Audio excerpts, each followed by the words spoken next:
Hello everyone, তোমরা সবাই কেমন আছো? আশা করি সবাই খুব ভালো আছো। আমিও খুব ভালো আছি। তোমরা তো জানো কদিন হয়েছে যে বীরভূমে এসেছি ঘুরতে, আর তাই আজকে একটা ডেলি ব্লগ তোমাদের সাথে শেয়ার করছি।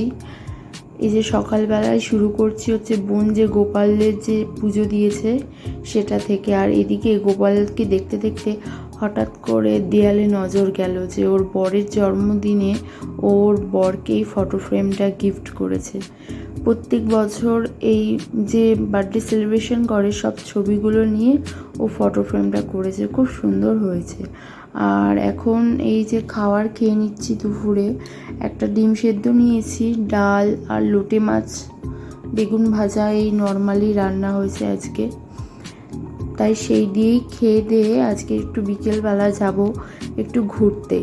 এই যে সব ভাই, দুই ভাই, বুঝতেই তো পারছো সবাই যে বাচ্চা কাচ্চার ঘর, সবাই কি অবস্থা, সব চারিদিক থেকে যে কি। এই যে সব বাড়ির লোক এখন রেডি হচ্ছে, বোন ভাই ওরা সব রেডি হচ্ছে, আর আমিও রেডি হয়ে গেছি। এখন বেরোবো হচ্ছে সামনেই বোনের বাড়ির কাছে একটা ব্রিজ আছে, তিলপাড়া ব্রিজ, সেটা দেখতে যাব।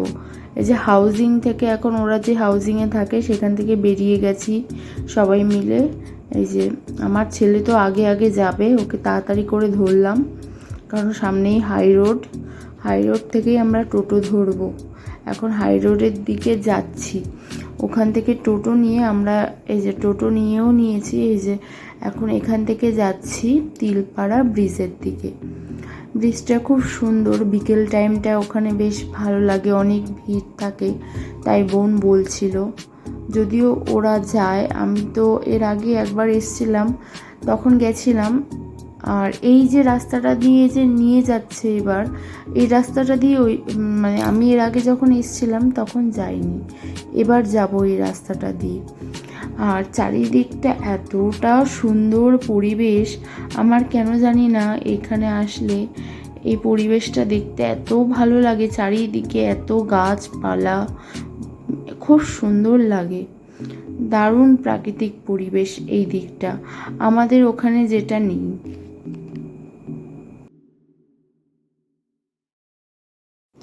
চারিপাশে এই যে গাছগুলো এতটা ভালো লাগছে, পরিবেশটাকে মনে হয় আরও সুন্দর করে তুলছে এই গাছপালাগুলো। গাছই আমাদের জীবন, গাছই আমাদের প্রাণ। এই যে এখান থেকে যাচ্ছি, মাটির রাস্তাগুলো দেখেছো কীরকম লাল? এখানকার তো কথাতেই আছে লাল পাহাড়ির দেশ, এটা বীরভূম। এই যে এখন রাস্তা দিয়ে যাচ্ছি, এখানে আসার পর না একটু ঠান্ডা লেগে গেছে, তাই গলার আওয়াজটা হয়তো একটু, ভয়েসটা হয়তো তোমাদের শুনতে একটু অসুবিধা হতে পারে, কিন্তু কিছু মনে করো না।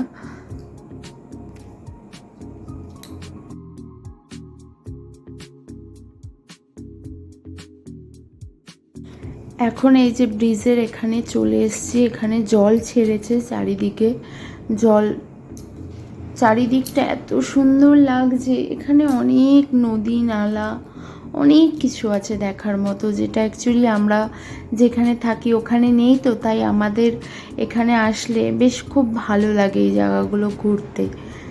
আর যারা এখানে থাকে তাদের এখানের পরিবেশটা অতটা ভালো লাগে না, তাদের আমরা যেখানে থাকি কলকাতার দিক, ওই দিকটাই হয়তো বেশি ভালো লাগে। কিন্তু আমাদের কেন জানি না, বিশেষত আমার এই পরিবেশটা ভীষণ ভীষণ ভালো লাগে।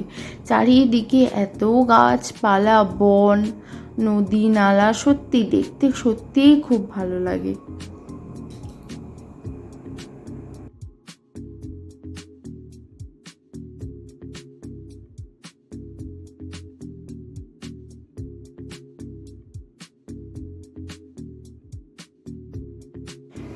এদিকে দুটো ছেলেকেই বোন একজনকে, ভাই একজনকে নিয়ে ধরে রেখেছে, বলা তো যায় না চারিদিকে জল, কখন হাত ছেড়ে দিয়ে কখন কে কোথায় দৌড়ে যাবে, তাই দুজনকেই আটকে রেখেছে। এই জন্য ভিডিওটা আর বেশিক্ষণ করতে পারিনি, কারণ আমরা যেই টাইমটা এসেছি না একদম সন্ধ্যা হয়ে গেছে, কারণ চারিদিকটা পুরো ফাঁকা হয়ে যাচ্ছিল, মানে ভালোই ভিড় ছিল বিকেল টাইমটা। আর আমরা যেই টাইমটা এসেছি একদম সন্ধ্যা, মানে প্রায় সন্ধ্যা হয়ে যাচ্ছে, অন্ধকার নেমে আসছেই ওই টাইমটা। আবার যেতে হবে টোটো ধরে, এর জন্য। আর বাড়ির কেউ আসেনি, আমি, বোন আর ভাই এসছি, তার জন্য আর বেশিক্ষণ আর থাকলাম না এখানে।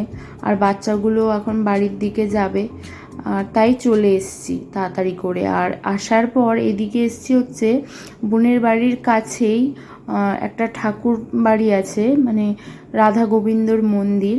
আর এখানে কীর্তন হয়, আর বোনরা প্রত্যেক সন্ধ্যাবেলা, প্রত্যেক দিন না আসতে পারে তো মাঝে মাঝে আসে। এখানে সন্ধ্যা আরতি হয়, সন্ধ্যা আরতি দেখতে। মন্দিরটা এতটা সুন্দর, আর এখানে যে আরতি হচ্ছে সত্যি মনটা মনে হয় কি বেশ ভালো লাগছে এখানে এসে। তাই সন্ধ্যাবেলা এখানে এসে কিছুটা টাইম স্পেন্ড করে তারপর গেছি বাড়িতে। ছেলে দুটোর খিদেও পেয়ে গেছে, বাড়িতে যে খাওয়াতে হবে, তাই চলে গেছি। তাই বেশিক্ষণ আর এই মন্দিরে আর থাকতে পারিনি। তাই মেন যে মন্দিরের যে মানে ঠাকুরটা, সেই ছবিটা আমি আর তোমাদের সাথে শেয়ার করতে পারছি না, কারণ সামনে যেহেতু আরতি হচ্ছিল, ওইখানটা যেহেতু আর ভিডিও করা যাচ্ছিল না, একদম সামনে, তার জন্য সাইড থেকে করেই কিছুক্ষণ বসে আমি চলে এসেছি। পুরো আরতিটা আর দেখতে পারিনি। দেখেছো ওই যে ছেলে চারিদিকে খালি ঘুরঘুর ঘুরঘুর করতে থাকে, কোথা থেকে কোথায় যে চলে যায় বলা বড় মুশকিল। তো এখানেই আজকে ব্লগটা শেষ করছি। ভালো লাগলে লাইক করে দিও আর সাবস্ক্রাইব করে দিও।